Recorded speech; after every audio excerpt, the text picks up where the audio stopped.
మంత్రి నారా లోకేష్ చేపట్టిన ప్రజా దర్బారు కార్యక్రమానికి విశేష స్పందన వస్తుంది. రాష్ట్ర వ్యాప్తంగా ఉండవల్లిలో ఆయన నివాసానికి తరలి వస్తున్న జనం తమ సమస్యలను ఏకరువు పెడుతున్నారు. సమస్యల పరిష్కారానికి ప్రత్యేక యంత్రాంగాన్ని లోకేష్ ఏర్పాటు చేశారు. విద్య, ఐటీ, ఎలక్ట్రానిక్ శాఖల మంత్రి నారా లోకేష్ ప్రజల కోసమని ప్రత్యేకంగా తనదైన శైలిలో మొదలుపెట్టిన ప్రజా దర్బారు ఇప్పుడు రాష్ట్ర వ్యాప్తంగా వినతులు వెల్లువెత్తుతున్నాయి. ప్రజా దర్బార్లో లోకేష్ నేరుగా ప్రజల నుంచి వినతులను స్వీకరిస్తున్నారు. దీనికి సంబంధించి మరింత సమాచారం మా ప్రతినిధి రమేష్ అందిస్తారు. రమేష్, చెప్పండి.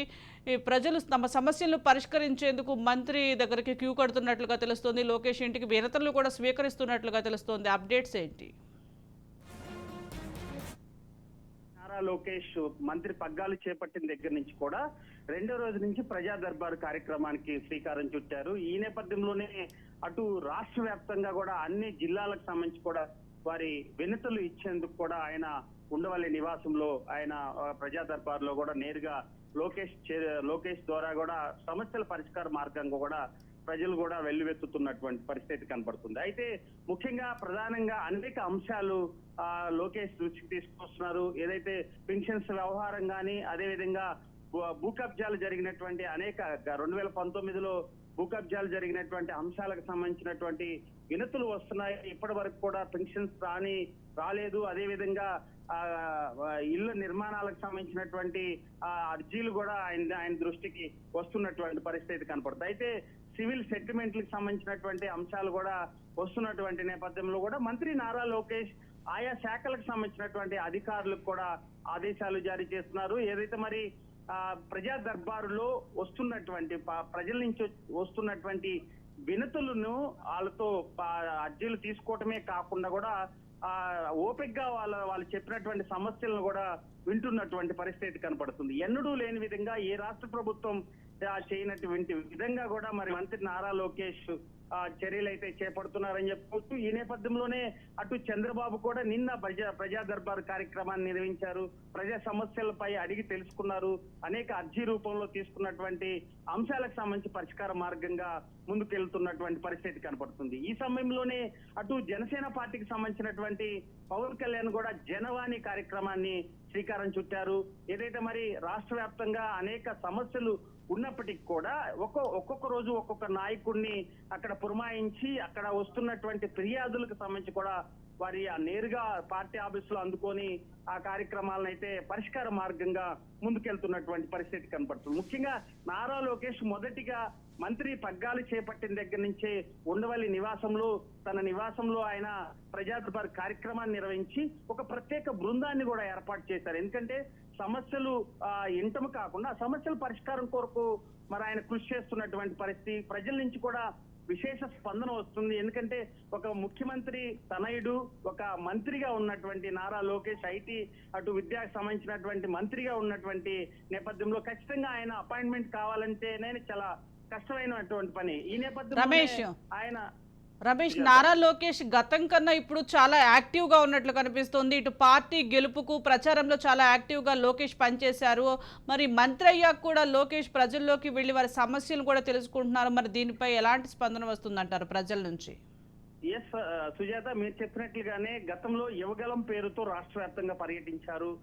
గత ప్రభుత్వంలో ఉన్నటువంటి మంత్రి రోజా గాని, అదేవిధంగా కొడాలి నాని గాని, వల్లభనేని వంశీ గాని ఆయన పైన చేసినటువంటి తీవ్ర విమర్శలు కూడా ఒక ఛాలెంజ్ గా తీసుకున్నాడు. ఎక్కడ పోగొట్టుకున్నామో అక్కడే మళ్ళీ గెలిచి తీరాలి, అక్కడే ఒక నాయకుడిగా ఎదగాలనే ఒక కాన్సెప్ట్ ప్రకారం వెళ్ళారు.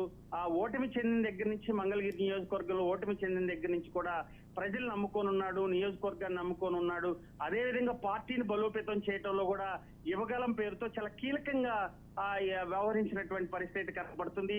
అదే సమయంలో మంత్రి పగ్గాలు చేపట్టిన అధికారం వచ్చినా గానీ ఒక ప్రతిపక్ష నేతగానే ప్రజా సమస్యలు పరిష్కార మార్గంగా ముందుకెళ్తున్నాడు. ఎందుకంటే విపక్షంలో ఉన్నప్పుడు కేవలం ప్రజా సమస్యల్ని ప్రభుత్వానికి తెలియచేస్తాం తప్ప పరిష్కార మార్గం ఉండేటువంటి అవకాశం ఉండేది. కానీ ఈరోజు పదవితో పాటు అధికారం చేతిలో ఉన్నటువంటి నేపథ్యంలో ప్రజలకి నేరుగా ఎంతో కొంత ఆ శాఖ ద్వారాగా, మంత్రి ద్వారాగా ప్రజలకు న్యాయం చేద్దామనే ఆ కాన్సెప్ట్ తో ముందుకెళ్తున్నటువంటి పరిస్థితి ఖచ్చితంగా చెప్పుకోవచ్చు. ఎందుకంటే నారా లోకేష్ ఓ పక్క పార్టీకి సంబంధించినటువంటి బలోపేతం చేయటంలో ప్రణాళిక ప్రకారం ముందుకెళ్తున్నాడు. అటు కార్యకర్తల సభ్యత్వం నమోదు కానీ, అదేవిధంగా ఆయన శాఖలకు సంబంధించినటువంటి అనేక మార్పులు తీసుకొస్తున్నాడు. అంతకుముందు నాడు నేడు ఉన్నటువంటి కార్యక్రమంలో కూడా వాటన్నిటిపైన సమీక్ష నిర్వహించారు. విద్యా వ్యవస్థలో ఇప్పటి వరకు అమ్మఒడి పథకం కింద గతంలో 2019 నుంచి 2024 వరకు కూడా అమ్మఒడి కార్యక్రమాన్ని కూడా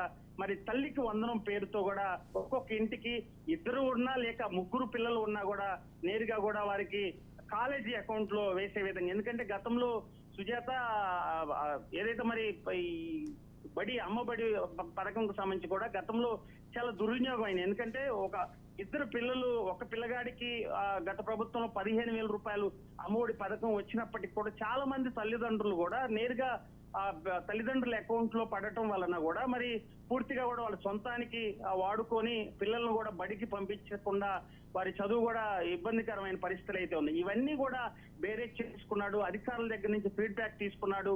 అమ్మఒడి పథకం ద్వారా గతంలో జరిగినటువంటి వైఫల్యాలని రిపీట్ అవ్వకుండా రానున్నటువంటి రోజులు ఎంతమంది విద్యార్థులు ఉన్నా వారికి తల్లికి వందనం పేరుతో నేరుగా కాలేజీ అకౌంట్ కానీ స్కూల్స్ అకౌంట్ లో కనుక వేస్తే ఖచ్చితంగా విద్య అందే విధంగా కూడా చర్యలు చేపడతారు. అదే విధంగా అటు యూనిఫామ్ వ్యవహారం కానీ, అదే విధంగా ఫుడ్ పిల్లలకు సంబంధించినటువంటి మధ్యాహ్న భోజనం పథకానికి సంబంధించి కూడా చాలా సమీక్షలు నిర్వహిస్తున్నారు. ఏదైతే మరి ఇప్పటికే ముఖ్యమంత్రి నారా చంద్రబాబు నాయుడు ఒక నారా లోకేష్ కే కాకుండా కూడా ఆయా శాఖలకు సంబంధించినటువంటి మంత్రులు కూడా చాలా నిఘాగా వ్యవహరించాలి, ఆ శాఖల్లో పట్టు తీసుకోవాలి.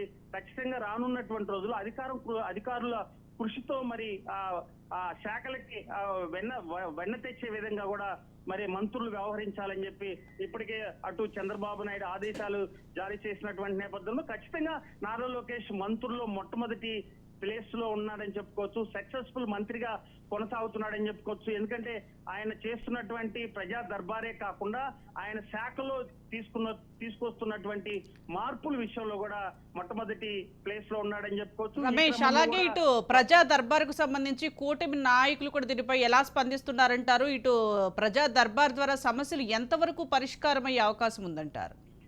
సుజాత, మీరు చెప్పినట్లుగానే మొదటిగా నారా లోకేష్ ప్రజా దర్బార్ కార్యక్రమాన్ని చేపట్టిన తర్వాతే ప్రభుత్వంలో ఒక చలనం వచ్చింది. ఎందుకంటే కేవలం అధికారాన్ని వచ్చినటువంటి నేపథ్యంలో, మంత్రిగా ఉన్నటువంటి నేపథ్యంలో కేవలం ప్రజలకు సేవకుడిగానే పనిచేయాలి. ఏ ఒక్క క్రమంలో కూడా అధికారాన్ని దుర్వినియోగం చేయకుండా ప్రజలకి నేరుగా అధికారాన్ని కట్టబెట్టే విధంగా కూడా ఆయన చర్యలు చేపట్టారు. ఆ తర్వాతే అటు చంద్రబాబు గాని పవన్ కళ్యాణ్ కూడా జనవాణి కార్యక్రమాన్ని చేపట్టడం కూడా ఏదైతే లోకేష్ ఈ కార్యక్రమాన్ని శ్రీకారం చుట్టిన తర్వాతే కొంత నాయకుల్లో మార్పు వచ్చినటువంటి పరిస్థితి. అసెంబ్లీ సాక్షిగా కూడా ఆయన చేసినటువంటి అనేక ప్రసంగాలు కూడా మనం పరిగణలో తీసుకోవచ్చు. నారా లోకేష్ మాట్లాడినటువంటి అంశాలు కేవలం మంత్రి పదవి, అటు అధికారాన్ని కేవలం ప్రజల ఉపయోగాలకే ఉపయోగిస్తాము, ఎక్కడా కూడా విపక్ష నేతల పైన కక్ష సాధింపుల చర్యలకి వెళ్లకుండా ప్రజా దర్బార్ కార్యక్రమాన్ని ప్రజలకి మరింత చేరువయ్యే విధంగా, ప్రజలకి అందుబాటులో ఉండి ప్రజా సమస్యలు నేరుగా తెలుసుకొని పరిష్కారం ఎక్కువ సమయం, అంటే జనరల్ గా మంత్రి అంటే కేవలం నెలకు ఒకసారి 2 సార్లే కనిపించేటువంటి అంశాలు ఉంటాయి. ఈ నేపథ్యంలోనే నేరుగా నిత్యం ప్రజల్లో ఉండే విధంగా కూడా చర్యలు చేపడుతున్నారు. అదే విధంగా సమీక్షలు నిర్వహిస్తున్నారు. ఆ శాఖలకు సంబంధించినటువంటి ఇంకా మరింత మెరుగైన పాలన అందించాలంటే అధికారుల నుంచి సలహాలు సూచనలు తీసుకుంటూ కూడా ముందుకెళ్తున్నాడు. ఎక్కడా కూడా మంత్రి అనే ఒక హోదా లేకుండా కూడా ఖచ్చితంగా ఒక సేవకుల్లాగా ముందుకెళ్ళాలి, ప్రజలకి సేవ చేయాలి. 5 ఏళ్ల కాలంలో గతంలో జరిగినటువంటి వైఫల్యాలని మళ్ళీ రిపీట్ అవ్వకుండా ప్రజలకు సేవ చేసే విధంగా, అటు అభివృద్ధి చెందే విధంగా, ఇప్పటికే రాష్ట్రం లోటు బడ్జెట్ లో ఉన్నటువంటి నేపథ్యంలో కూడా ఆదాయ వనరులు ఎటువైపు నుంచి తీసుకురావాలి. రానున్నటువంటి రోజుల్లో ఆ శాఖలకు సంబంధించి ఇప్పటికే ఐటీ ఉద్యోగాలు గతంలో 2014 నుంచి 2019 వరకు ఐటీ మినిస్టర్ గా చేసినటువంటి నారా లోకేష్ అనేక కంపెనీలు తీసుకొచ్చారు. అటు విజయవాడ గాని, అటు మంగళగిరికి సంబంధించినటువంటి ఏపీఐసి సంబంధించినటువంటి భవనాల్లో కూడా ఐటీ కంపెనీలు తీసుకొచ్చారు.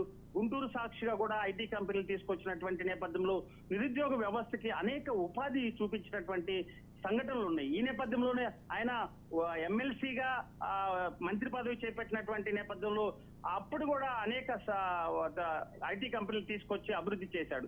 ఆ క్రమంలోనే ఐటీ శాఖ మీద కూడా చాలా దృష్టి సారించారు. ఎందుకంటే కేవలం ఆంధ్రప్రదేశ్ విడిపోయిన దగ్గర నుంచి కూడా ఆంధ్రప్రదేశ్ అమరావతిని చెప్పుకుంటున్నా కానీ ఇంతవరకు కూడా ఎటువంటి డెవలప్మెంట్ లేనటువంటి నేపథ్యంలో పూర్తి స్థాయిలో అటు బెంగళూరు, హైదరాబాదు, చెన్నై ప్రాంతాలకి విద్యార్థులు మరి సాఫ్ట్వేర్ ఉద్యోగాలకి వెళ్తున్నటువంటి సమయంలో ఖచ్చితంగా ఆంధ్రప్రదేశ్ లో మరింత ఐటీ కంపెనీలు పెట్టుబడిదారులు తీసుకువచ్చి ఉద్యోగ వ్యవస్థని పెంపొందించే విధంగా, నిరుద్యోగ వ్యవస్థకి కొంత భరోసా ఇచ్చే విధంగా కూడా ప్రణాళిక ప్రకారం ముందుకెళ్తున్నటువంటి పరిస్థితి కనపడుతుంది. అయితే ఆ శాఖలకు సంబంధించినటువంటి అంశాలు కాకుండా ప్రజా దర్బారు ద్వారా కూడా నిరుద్యోగులు కూడా చాలా పెద్ద ఎత్తున కూడా వెల్లువెత్తుతున్నాయి. ఎందుకంటే గతంలో 2014లో ఆ తర్వాత ఆయన 2016లో మంత్రి పగ్గాలు చేపట్టినప్పుడు కూడా మరి అలాంటి కంపెనీలు మళ్ళీ తీసుకురావాలని కూడా విద్యార్థులు ఆయన్ని వినతులు అందిస్తున్నారు. ఎందుకంటే పూర్తి స్థాయిలో సాఫ్ట్వేర్ వ్యవస్థ ఆంధ్రప్రదేశ్ లో ఎక్కడ కూడా నిర్వీర్యమైనటువంటి పరిస్థితి కనపడుతుంది.